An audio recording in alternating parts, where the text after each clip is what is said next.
Hi, I'm Jim, and welcome to my first weekend's review. Today I'm going to be just briefly covering what we've learned about jump points, the MFD rework, and Wave 1 3.24 access. Now, on the topic of jump points, the first major piece of news that I actually missed on my first watch through of last episode of Inside StarCitizen is that the permanent jump points will no longer have size restrictions, which is a pretty big game change design, honestly. And I'm all for this. If you've ever used the existing connections map we have and started to try to guesstimate on travel times from one destination to the next, we were going to be spending a lot of travel time just traversing through multiple systems. And it only got worse the larger your ship was, depending on your starting location and your end destination. Now, we will still see size restricted routes, but these will be by the dynamic connections, or the transient as SIG describes them. They will be player found, limited use by either a timed life cycle or even limited by the number of ships that can traverse them. They didn't specify that the restriction was going to be based on just the number of ships that go through or could pass through, or if it would be something tied to akin to like the mass of the ship and its cargo. But I suppose we'll have to wait till we hear more in the future on these, as we won't see transient connections for a while, I'd imagine. They also removed the structures around jump gates, since they're supposed to be naturally occurring points in space, to give them a more organic and less of a manufactured feel. Now, the described way we'll be using these jump points were as follows. Essentially, you'll fly up to the jump point, enter into nav mode in your ship, which will automatically enter us into a jump drive UI. We'll use our comms array to call ATC. We'll then get assigned to a group.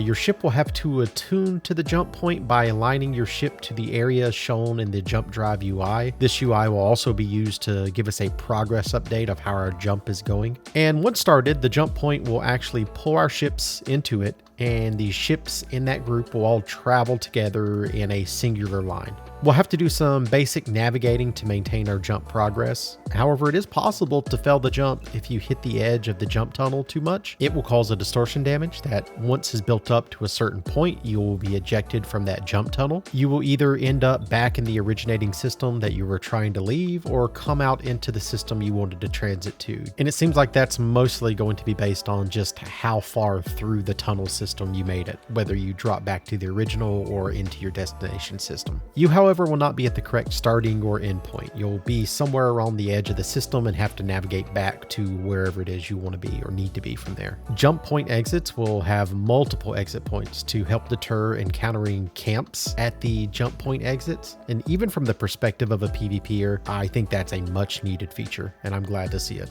Transit times are currently taking around 3 minutes, but this is a work in progress and likely subject to change. I certainly hope it's not increased beyond 3 minutes, but it is what it is, and we'll see it when we get it. Currently, queuing up to jump as a party is not supported, but they would like to work on that as a quality of life feature in future updates. They are planning on some upcoming jump point tests through the tech preview servers to help determine ship speeds in the jump point, the number of ships per group, and the distance between ships traveling in a group. I imagine they'll also be looking at things of the distance between dispersed ships once they've exited the jump point. Now, onto the MFDs. We got another look at the new MFDs and its conversion to using building blocks that's supposed to be coming with 4.0.